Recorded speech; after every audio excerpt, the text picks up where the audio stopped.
On va passer maintenant à une autre très grande partie de ce cours de neurophysiologie de base. C'est l'étude des cellules qui composent le système nerveux central, notamment donc l'étude des neurones et des cellules gliales. Ce qu'il faut d'ores et déjà comprendre, c'est que ce soit les neurones ou bien les cellules gliales, chacun de ces types cellulaires est organisé en réseau. Autrement dit, cela veut dire que ces cellules à l'état individuel ne peuvent pas fonctionner correctement, voire pas du tout pour les neurones. Donc on passe au grand B, physiologie cellulaire. Donc quelles sont les cellules qui composent le système nerveux? Donc vous en connaissez quelques-unes. Et on va commencer par celles que vous connaissez le mieux, ce sont les neurones. Donc le neurone, c'est l'unité fondamentale du système nerveux qui est responsable de la propagation du message nerveux. Alors ce qu'il faut savoir, c'est que les neurones ne représentent que 10% de l'ensemble des cellules du système nerveux central. Les autres 90% sont représentés par ce qu'on appelle des cellules gliales, dont on va voir un peu plus tard quelles sont ces cellules et comment elles fonctionnent. Alors, ce qui est assez intéressant dans ce ratio 10-90, c'est qu'il n'est pas le même chez les différentes espèces. En effet, par exemple, si vous prenez le rat, vous avez 25% de neurones et 75% de cellules gliales. Ce qui voudrait dire en fait que la phylogénie, en fait, la nature, quelque part, a privilégié les cellules gliales au détriment des neurones. Donc, en fin de compte, ces cellules gliales ont peut-être un rôle extrêmement important à jouer dans le système nerveux central. Donc, on va en parler plus tard. Pour l'instant, revenons aux neurones et parlons de leurs caractéristiques. Alors, ce sont des cellules dites post-mitotiques, c'est-à-dire qu'elles ne se divisent pas. Une fois qu'un neurone est arrivé à son stade ultime de maturité, il ne peut plus revenir en arrière et se rediviser. Alors, cette capacité, on a longtemps cru qu'on n'avait plus du tout qu'une fois que les neurones étaient arrivés à leur stade, on n'aurait plus la possibilité d'en créer des nouveaux. Mais on a découvert il y a quelques années quelques régions précises, par exemple au niveau de l'hippocampe, où il existait des cellules souches neurales, c'est-à-dire des cellules souches qui étaient capables de redonner des neurones. Donc on a deux, trois régions comme ça dans le cerveau humain qui sont des petites niches où sont logées des cellules souches qui, dans certaines circonstances, peuvent donner des neurones. Ça s'appelle la neurogénèse. Donc maintenant, on essaie de les étudier et de pouvoir, afin de pouvoir mieux les comprendre et éventuellement pouvoir diriger cette neurogénèse lorsqu'il y a une lésion qui va intervenir et faire mourir des neurones. On n'en est pas encore là, mais en tout cas, on est en train de travailler dessus. Ces neurones ont aussi une grande longévité. En effet, la neurogénèse du système nerveux central, elle est stoppée à peu près à 5 mois in utero. Voilà, donc au bout de 5 mois in utero, normalement, on doit pouvoir fonctionner avec l'ensemble des neurones donc, qui nous serviront jusqu'à notre mort. Donc si vous vivez 100 ans, eh bien, la plupart de vos neurones auront 100 ans, plus 4 mois. Ce sont des cellules excitables, ça veut dire que ce sont des cellules qui sont capables de répondre à une stimulation et de comprendre cette stimulation et d'apporter donc une réponse appropriée. Donc on en reparlera un peu plus tard dans le cours. Et surtout, donc, comme on l'a vu précédemment, elles ont un métabolisme extrêmement important. Donc à peu près 5% du poids du corps, 20% de la consommation d'énergie et 25% de la consommation d'oxygène. Donc en fin de compte, ce qui est vraiment important pour le cerveau, c'est son irrigation en sang et son apport en oxygène. En effet, s'il n'a pas assez de sang qui arrive, eh bien, il va y avoir ce qu'on appelle un problème au niveau du métabolisme. Il ne va plus recevoir assez de nutriments ni assez d'oxygène. Ce qui arrive dans des pathologies comme par exemple l'accident vasculaire cérébral, où vous avez une artère qui est bouchée et hop, il n'y a plus de sang qui arrive, et bien les neurones qui dépendent de cet apport sanguin vont se mettre à mourir brusquement. Alors un neurone, voici un schéma classique d'un neurone. Donc un neurone est formé d'un corps cellulaire. C'est une cellule eucaryote, donc il y a un noyau, il y a tout ce qu'il faut. On n'a pas mis mitochondries, etc. dedans. Et donc autour de ce corps cellulaire, il existe des prolongements. Alors quels sont-ils? Vous avez d'abord un prolongement qui s'appelle l'axone. Vous voyez ici. Cet axone est recouvert de myéline, dont on reparlera plus tard. Et vous avez des petits prolongements au niveau du corps cellulaire que l'on appelle des dendrites. Donc, je n'ai pas fait d'erreur ici. Il y a bien un axone et un seul par neurone et plusieurs dendrites. Donc, chaque neurone a un axone et plusieurs dendrites. L'axone que vous voyez là se termine, en fait, se divise, comme on l'a vu tout à l'heure, pour aller innerver une fibre musculaire, par exemple. Chaque petite terminaison va aller innerver une fibre musculaire. Et la fin donc, de cet axone s'appelle la terminaison axonale. Alors, vous avez ici juste une représentation d'un neurone en culture où vous avez un neurone avec des prolongements qui ont été marqués ici en vert. Donc vous voyez, c'est pas si simple que ça, hein, je vous ai montré le schématique. Ensuite, c'est pas si simple de savoir quel est l'axone, quels sont les dendrites. Pour cela, il faut faire des marquages particuliers, des marquages immunohistochimiques particuliers. Et comme ça, impossible de distinguer vraiment qui est qui. Vous avez différentes formes de neurites. Alors les neurites, c'est l'ensemble de l'axone et des dendrites.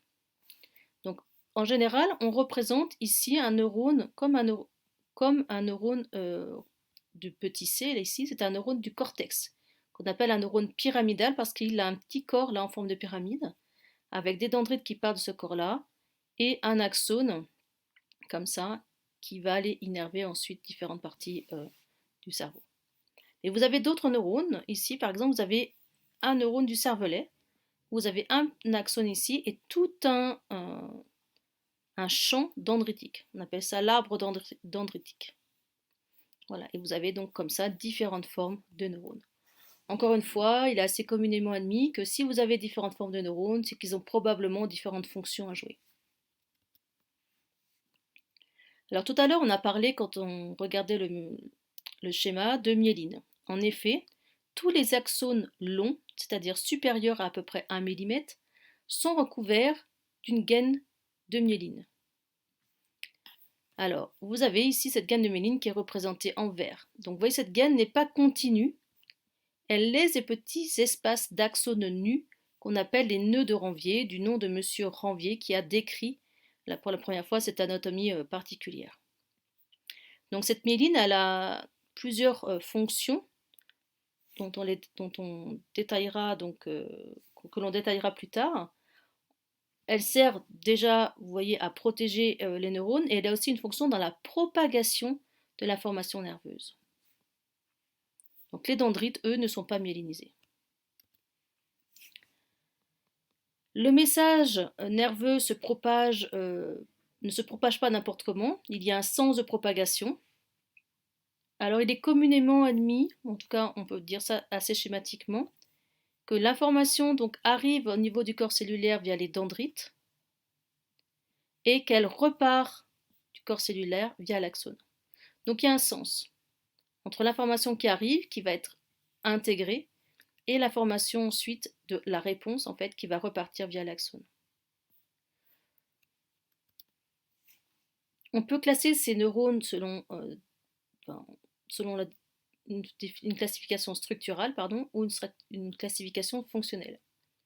Donc pour la structurale, vous avez donc 3 types de neurones, bipolaires, multipolaires et unipolaires. Il faut juste compter le nombre d'embranchements qui partent du corps cellulaire. Vous avez le corps cellulaire là. Là, vous avez 2 embranchements, donc c'est un bipolaire. Ici, vous avez 1, 2, 3, 4, 5, 6, 7, donc c'est un multipolaire. Ici, vous n'en avez qu'un, c'est un neurone unipolaire. Voilà, donc c'est assez simple. C'est la classification structurale. Alors en neurophysiologie, on utilise plutôt la classification fonctionnelle. On va parler de neurones sensitifs, on en a déjà parlé. Le neurone sensitif, c'est celui qui amène l'information vers le système nerveux central. Donc ici, vous faites piquer le doigt, pof, l'information, elle arrive vers la moelle épinière, le système nerveux central. Dans cette classification, vous avez le neurone moteur, c'est-à-dire le neurone qui emmène l'information du système nerveux central vers l'effecteur. Donc ici, on a pris comme exemple un muscle, une information motrice qui repart de la moelle épinière et qui arrive ici au biceps. Et enfin, vous avez le troisième type de neurones que l'on appelle les neurones d'association ou bien interneurones en fait. On parle plutôt d'interneurones d'ailleurs, mais ce terme existe aussi, qui fait la liaison au niveau du système nerveux central entre, et notamment ici au niveau de la moelle épinière plus exactement, entre un neurone sensitif et un neurone moteur.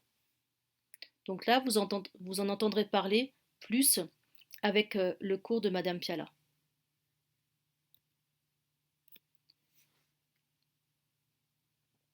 On va passer maintenant aux autres types cellulaires du système nerveux central que vous connaissez moins. Donc ce sont les cellules gliales, on appelle ça la glie. En fait, glie, ça vient du mot glu, qui veut dire donc, ou glue en anglais, qui en fait était désigné pour dire en fait que ces cellules étaient là uniquement pour former un tissu qui soutient les neurones. En fait, ce n'est pas exactement le cas. Alors, quels sont les types de cellules gliales? Vous les avez ici rassemblés. On va commencer par celui qui est le plus représenté, ce sont les astrocytes. Donc ces astrocytes, vous voyez ici, sont reliés aux neurones et aux vaisseaux sanguins. Vous avez ensuite ici les oligodendrocytes. Donc ces oligodendrocytes ont un rôle particulier dans la myélinisation. Vous avez ensuite les cellules microgliales, donc microglies, la petite glie, vous voyez, qui ont une forme particulière, qui sont en relation avec les neurones, et les cellules épandymères. Alors ici, il faut bien imaginer que vous ayez par exemple un ventricule, s'il y a quelque chose qui est rempli de liquide céphalorachidien, et les cellules épandymères sont des cellules qui bordent les ventricules.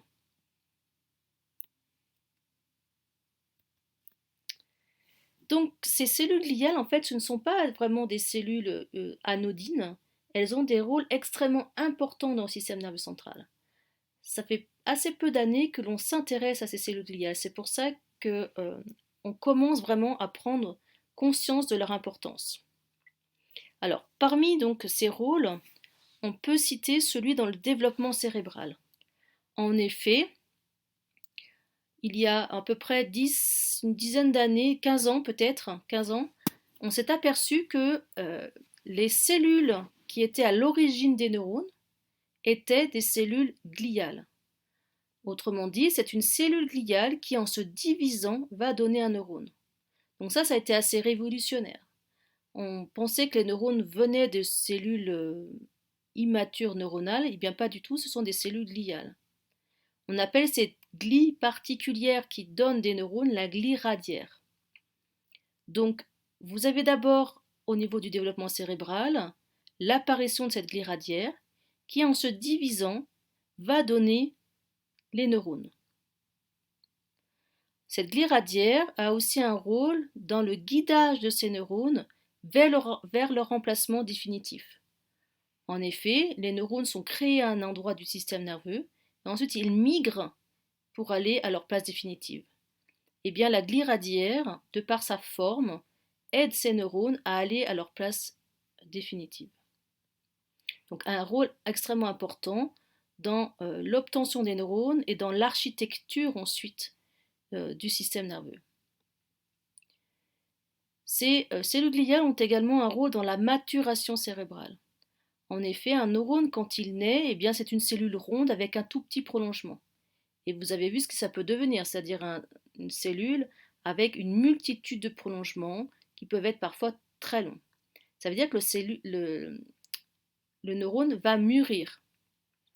Et pour ça, eh bien, il a besoin de facteurs trophiques, de nutriments, etc., qui lui sont apportés par les cellules gliales. Donc si ces cellules gliales dysfonctionnent, suite à une lésion, à une maladie, etc., les neurones vont avoir beaucoup de mal à se développer correctement et atteindre une taille adulte, en fait, correcte, et donc une fonctionnalité correcte.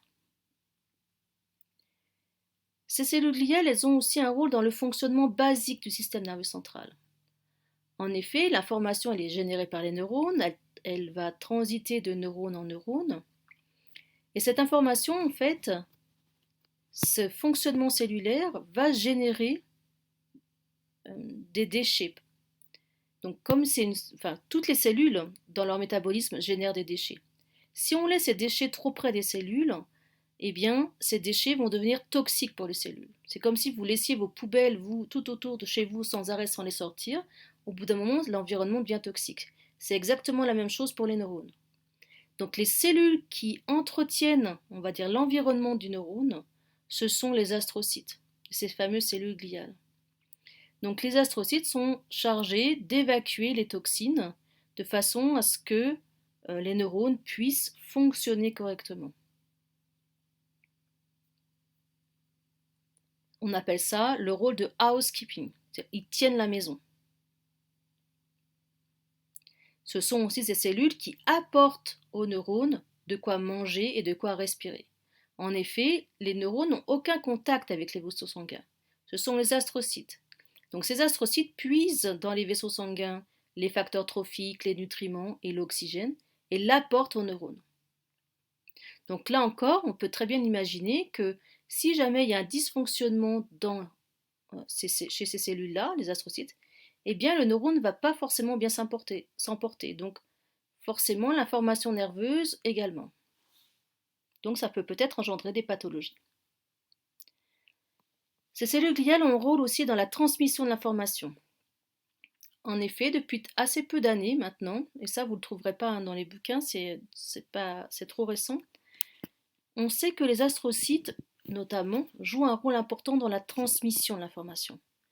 Donc les neurones, on pensait qu'en fait les neurones conversaient uniquement entre eux. Un neurone parlait à un autre neurone ou à d'autres neurones.